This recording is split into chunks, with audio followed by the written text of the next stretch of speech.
Hey everybody, this is a quick video in case you have a Victron Energy Meter. This is a VM-3P75CT and you need to do a hard reset to the factory default settings on it.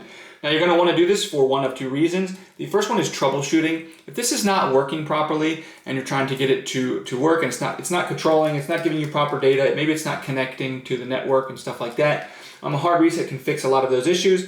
The other reason you might want to do this is if you want to just set this up again as a new device, maybe you're using it on a new electrical system or whatever, we can go ahead and get a fresh start by doing a hard reset. This is going to set the IP configuration to automatic, it's going to reset the roll to its grid roll, it's going to reset the phase configuration to 3-phase, and it will rename the custom name back to the default VM model number plus serial number. Anyways, so if this is something you want to do, it's pretty easy to do. All I need to do is find this reset button up here.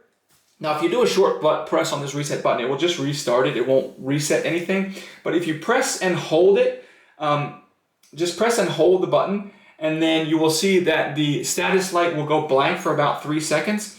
Then the device will start up and this light will turn green again. And once that happens, you're just going to keep pressing this button for about another 10 seconds until this light goes blank again.